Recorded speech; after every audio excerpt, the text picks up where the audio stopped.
Alhamdulillah kita bersyukur kepada Allah Subhanahu wa taala karena sampai detik ini Allah masih memberikan kita hidup yang tentunya kita tidak ada yang tahu berapa lama lagi kita diizinkan oleh Allah untuk menghirup udaranya Allah. Dan ini adalah suatu rahasia. Tidak ada satu orang pun yang tahu kapan kita akan meninggal. Dengan harapan kenapa kematian ini Allah rahasiakan, liyabluwakum ayyukum ahsanu amala, agar kita selalu berfastabiqul khairat, berlomba-lomba untuk berbuat kebaikan, baik menurut Allah dan baik menurut Rasulullah SAW. Jamaah rahimakumullah, tidak terasa kita baru saja dihidupkan oleh Allah dari kematian. Maka biasanya waktu tidur itu Rasulullah mengajarkan dan mencontohkan dengan doa. Apa itu bunyi doanya? Ahyana ba'dama amatana wa ilaihi nusyur. Oh, ternyata doa yang Nabi ajarkan kepada kita ini, bahwa kita sebenarnya baru saja diwafatkan oleh Allah dan dihidupkan kembali. Maka kita bersyukur kepada Allah. Bangun tidur kita berdoa, memuji Allah. Setelah itu kita lakukan kegiatan-kegiatan sesuai dengan ajaran Islam. Ada yang bangun tahajud atau qiyamul lail. Setelah itu kita lanjutkan dengan membaca Al-Quran Al-Karim. Dan pada malam hari ini kita lanjutkan pula dengan sholat subuh berjamaah dan diakhiri dengan kuliah subuh. Ini luar biasa. Ini sudah disampaikan oleh Pak Kiai. Kalau kita keluar dari rumah menuju suatu tempat majelis untuk menuntut ilmu, luar biasa pahalanya ya. Dan yang diterangkan, maka malaikat akan menempatkan sayapnya menolong kita. Nah, mudah-mudahan dalam kesempatan kali ini kita bisa mendapatkan ilmu yang hak, sehingga dari ilmu itu kita bisa mempraktekkan dalam rangka beribadah kepada Allah Subhanahu wa taala. Baru saja kita selesai melaksanakan sholat subuh berjamaah. Kenapa sholat subuh yang kita lakukan ini dinamakan sholat subuh berjamaah? Karena ada seorang imam dan banyak jamaah. Di masjid ini bisa dikatakan sholat berjamaah kalau ada imam dan makmum. Walaupun minimal 2 orang, ada satu imam dan satu makmum, itu sudah dinamakan sholat berjamaah. Walaupun di masjid ini penuh, tapi mereka sholatnya sendiri-sendiri tanpa imam, bisa nggak dinamakan sholat berjamaah? Tidak. Kan di dalam masjid nggak bisa, karena tidak ada imam dan tidak ada makmum.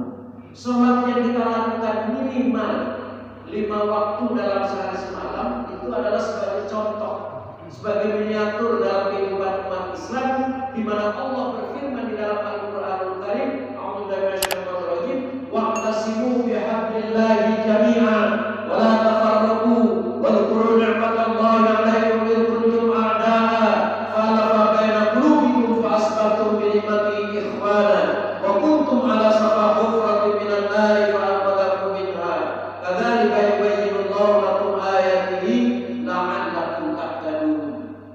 Yang artinya kurang lebih, wa'tasimu bihablillahi jami'an wa la tafarraqu, dan sesungguhnya kalian dalam berpegang teguh kepada Islam, kepada tali Allah secara berjamaah, dan jangan kalian tercela. Ini ternyata setelah kita menikmati dan meresapi serta kita sering mendengar orang-orang dahulu dan orang-orang berceramah serta menjabarkan ayat ini, tidak ada perbedaan pendapat. Artinya semua ulama, baik ulama salaf maupun khalaf, sepakat dan setuju, tidak ada perbedaan pendapat tentang bahwa umat Islam ini wajib mutlak bersatu dan haram mutlak bercelah. Pernah nggak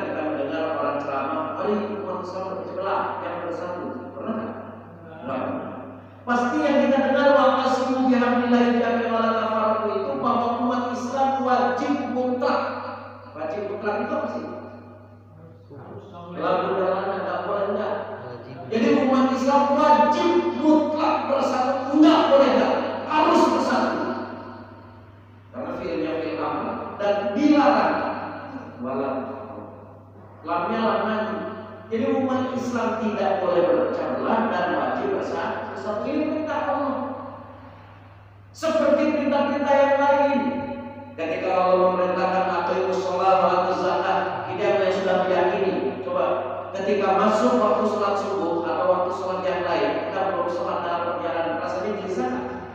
Masya Allah, ini sudah waktunya sholat ini. Kita ini belum melaksanakan sholat. Segitu hebatnya orang mengakidai dan meyakini tentang kewajiban umat Islam wajib sholat. Kenapa sampai kebenaran dalil? Karena hampir setiap acara-acara tertentu umat Islam selalu disampaikan tentang wajibnya umat Islam itu melaksanakan sholat. Tapi jarang terdengar di telinga kita orang menyampaikan bahwa qasimu bihamdillahi jami'a, umat Islam wajib mutlak bersatu dan akan mutlak berpecah belah. Jangan disampaikan sehingga umat Islam seakan-akan bersatu itu hal yang biasa, tidak wajib mutlak. Tapi kalau kita sering mendengar, waqtasimu bihablillahi jami'an itu suatu kewajiban yang tidak boleh ditunda-tunda, maka kita harus bersatu. Nah, ini adalah perintah Allah yang harus kita yakini bersama. Barang siapa yang bersatu berarti dia melaksanakan perintah Allah, dan barang siapa yang tidak mau bersatu berarti dia menantang perintah Allah. Jamaah rahimahullah, kita sepakat, kita setuju bahwa Islam itu sempurna. Sempurna ajarannya. Ayat yang pertama atau surat yang pertama turun surat, kalau di kampung saya bilang anak-anak itu surat Al-Iqra. Yang benar surat apa sih? Ya namanya orang kampung, surat Qul aja ada di daerah saya di kampung saya. Surat Qul. Bunyinya aslinya Al-Iqra. Surat yang pertama turun Iqra bismi rabbikal ladzi khalaq khalaqal insana min 'alaq ila akhir. Dan surat atau ayat yang terakhir turun surat Al-Maidah di pertengahannya yang 5 itu yang berbunyi al-yawma akmaltu lakum dinakum wa aslamtu 'alaikum ni'mati wa raditu lakum Islam dinan. Setelah ayat itu enggak ada turun lagi ayat itu. Yang artinya bahwa pada hari ini telah kami cukupkan dan kami sempurnakan, dan aku ridho Islam sebagai agama kalian, sebagai din kalian. Artinya bahwa ketika tidak lama Rasulullah mau dipanggil oleh Allah dengan kata lain wafat, itu ajarannya sudah sempurna. Wujud sempurna itu apa? Segala bentuk perintah-perintah Allah telah dicontohkan oleh Rasulullah SAW. Itu namanya sempurna. Buktinya Allah cinta dan tanggung jawab kepada manusia. Setiap Allah memerintahkan sesuatu, Allah memberikan contoh. Allah memerintahkan sholat. Kata Nabi sallallahu alaihi wasallam, sholatlah kalian seperti kalian melihat aku sholat. Nggak boleh ngalah. Sholat subuh karena kita pikiran lagi bahagia dirubah menjadi 4 rakaat. Boleh? Karena kita lagi bahagia syukur kita. Nggak boleh karena kita sudah mencontoh. Di dalam Al-Quran dikatakan, "A'udzu billahi laqad kana lakum fi rasulillahi uswatun hasanah." Lamnya lam tauhid, pokoknya harus tauhid. Jadi umat Islam itu kalau mau ibadah nggak usah sok hebat, nggak usah sok pinter, tapi mencontohlah kepada Rasulullah Sallallahu Alaihi Wasallam. Nggak usah ngarang-ngarang. Oh, ajaran Nabi ini belum sempurna. Kalau ajaran Nabi itu kan kita mau tidur cuman bacanya alhamdulillahilladzi ahyana ba'dama amatana wa ilaihi nusyur. Kita sempurnakan. Mari setelah bangun tidur kita bacanya Al-Fatihah. Kira-kira dapat pahala? Lah orang enggak nonton. Jadi bangun tidur doanya yang tadi saya sampaikan tiba-tiba dirubah. Bangun tidur doanya dirubah menjadi Al-Fatihah. Ya enggak dapat pahala, ngarang namanya. Ibadah kali ini enggak dapat pahala. Karena apa? Allah sedang mencontohkan kepada para nabinya untuk dijadikan uswah bagi kita ketika kita beribadah. Jadi sholat nggak boleh larang, puasa nggak boleh larang,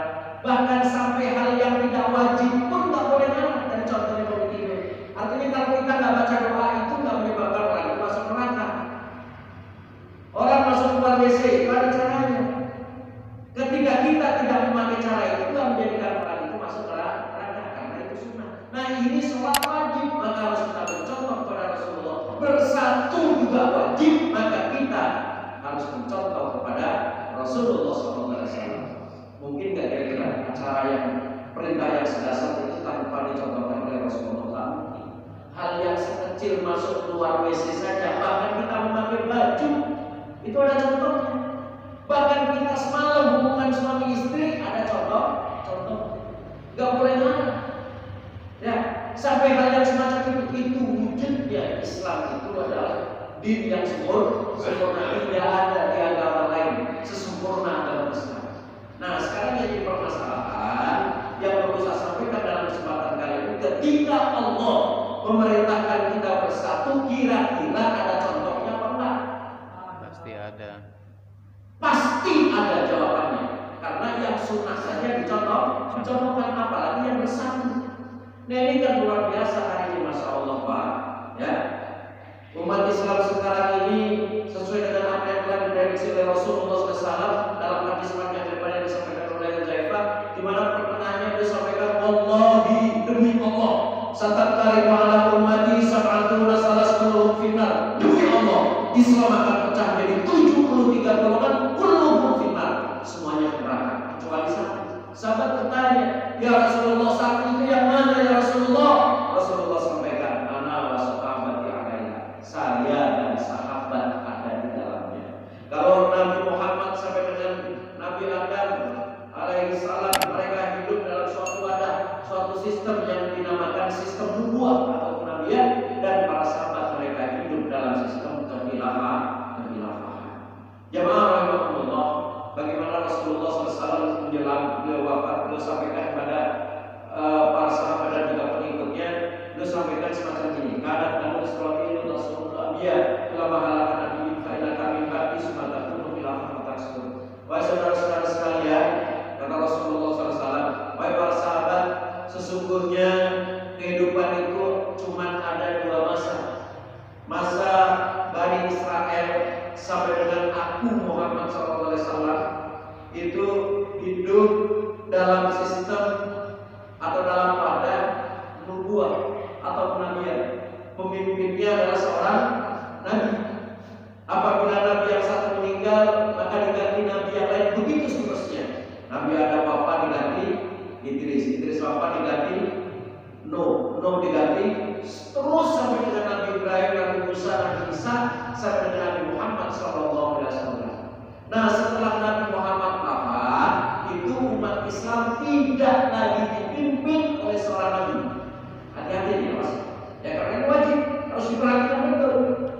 Karena kalau kita tidak bersatu berarti kita menantang Allah, betul tidak? Nah, maka itu diperhatikan.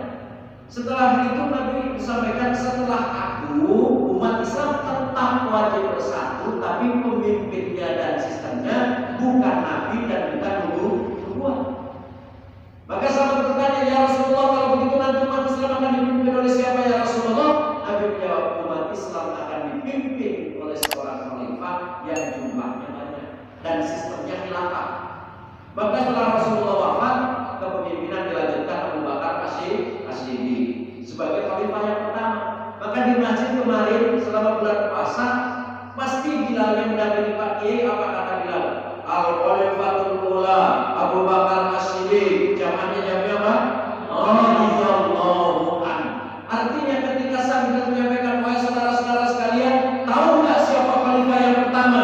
Kata Bilal, khalifah yang pertama adalah Abu Bakar As-Siddiq. Mereka menjawab, Allah ridho, Allah setuju, Allah sepakat kalau Abu Bakar ini sebagai khalifah yang pertama. Kata Bilal, apa lagi setelah itu? Kata Bilal, Al-Khalifatus Tsani Umar bin Khattab. Umar bin Khattab wafat dilanjutkan Utsman bin wafat dilanjutkan Ali wafat dilanjutkan Hasan bin Ali, walaupun 6 bulan. Karena pada saat itu masa faktor kepemimpinan sehingga kelemahannya Ali diambil alih oleh Bani Umayyah. Dengan beberapa khalifah, kurang lebih 30 khalifah, setelah itu hancur dan berakhir dilanjutkan sistem khilafah dalam dinasti atau Bani Abbasiyah. Dengan beberapa khalifah, setelah itu hancur dan dilanjutkan oleh Bani dinasti Utsmaniyah. Nah, sejarah telah mencatat setelah wafatnya Rasulullah sampai dengan Bani Utsmaniyah itu ada 104 khalifah. Berapa? 104 khalifah. Abu Bakar, Umar, Utsman, Ali, Hasan bin Ali, Bani Umayyah, Bani Abbasiyah dan Bani Utsmaniyah itu ada kurang lebih 104 khalifah. Dan kekhilafahan Turki Utsmani ini berakhir atau bubar pada tanggal 3 bulan 3 tahun 1924. Pak Kiai sudah berbalik. Ya, 1924 belum ada yang lain pada negara kita ini. Itu khilafah bubar. Siapa yang membubarkan? Konspirasi. Orang-orang yang tidak bertanggung jawab dari Nasrani memperkalat Mustafa Kemal Atatürk untuk membubarkan Islam dari belakang. Maka akhirnya dia bisa membubarkan Islam dan semenjak itulah kekhilafan Islam berakhir. Sehingga Turki yang pada saat itu menjadi sentral kekhilafan Islam dirubah menjadi sebuah negara yang dinamakan Republik Islam Turki dengan presiden pertamanya adalah Mustafa Kemal Atatürk. Ya, maka semenjak tahun itu umat Islam tidak lagi punya pemimpin. Maka pemimpinnya ada yang banyak. Ada si A bikin organisasi A, si B bikin organisasi B, si C bikin organisasi, begitu seterusnya. Dan ini bisa kita praktekkan. Kenapa umat Islam hari ini tidak punya pemimpin atau pemimpinnya banyak? Hari ini umat Islam justru menjadikan kebanggaan. Apa kata umat Islam? Ketika diumumkan hari ini puasa, besok juga ada yang mengumumkan puasa. Kemarin juga telah mengumumkan dimulainya puasa. Kata orang apa? Perbedaan pendapat itu adalah rahmat. Perbedaan pendapat rahmat itu ketika umat Islam dipimpin oleh seorang pemimpin. Tapi kalau masalah ibadah sampai harinya tidak sama, nanti pun biasanya yang terjadi Idul Fitrinya tidak sama. Padahal dalam hadis dijelaskan apabila sudah berkumandang takbir, patronnya itu sudah kumandang Allahu Akbar, Allahu Akbar. Boleh nggak besoknya puasa? Nggak boleh, haram. Tapi karena hari ini umat Islam belum bersatu, ya nggak ada urusan. Mau lebaran sekarang, besok, lusa atau kemarin nggak ada masalah. Inilah terbukti bahwa umat Islam hari ini belum punya pemimpin. Maka akhirnya pada tahun 1997 apa? 97 ini. Ya. Tahun 1997 tepatnya 18 Juli itu dimaklumatkan kembali sistem kekhilafan Islam. Kenapa sekarang katanya ada dimaklumatkan kembali?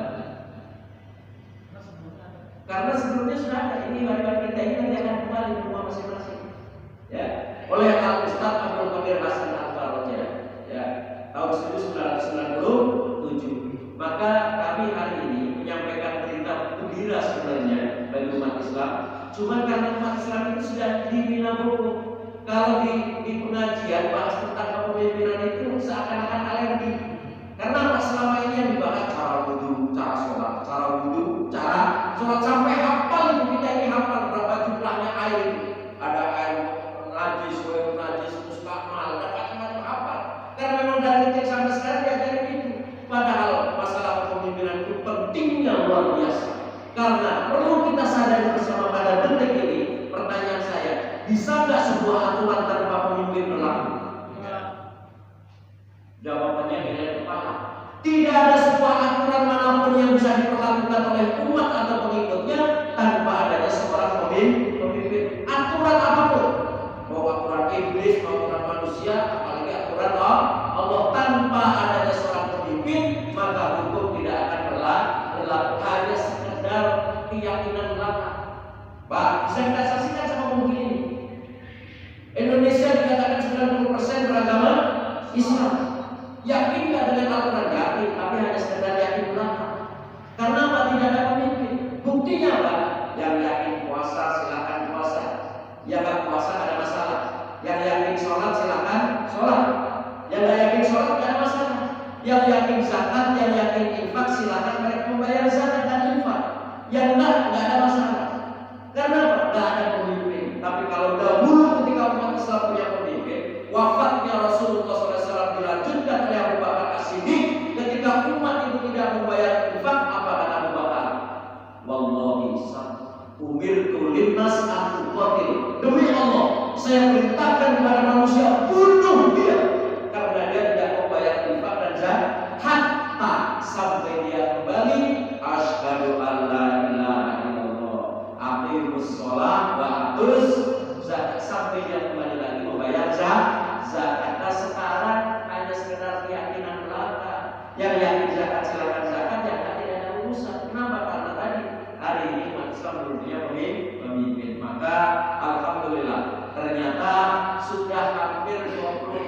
tahun umat Islam itu punya seorang khalifah, maka kami datang ke tengah-tengah kota Subang ini menyampaikan kabar gembira kepada siapapun yang mengaku dirinya umat Islam, baik yang sipil maupun yang tentara yang abdi, karena Allah memerintahkan bersatu nggak pandang bulu. Siapapun yang mengaku dirinya Muslim, waqtasimu bihablillahi jami'an. Yang Muslim harus bersatu, apapun gelar dan jabatannya harus bersatu, karena itu adalah perintah Allah. Nah, mudah-mudahan yang saya sampaikan ini akan menjadikan ibrah dan pelajaran bagi kita, mutawa'ah bagi kita, muhasabah pagi ini, sehingga kita harus berpikir, kita harus punya seorang pemimpin. Pak, saya selalu mengambil perbandingan begini. Ada dua orang warga negara Indonesia, yang satu beragama Islam, yang satu beragama Katolik atau Kristen. Dua orang ini, anak muda yang pertama yang saya tanya beragama Katolik.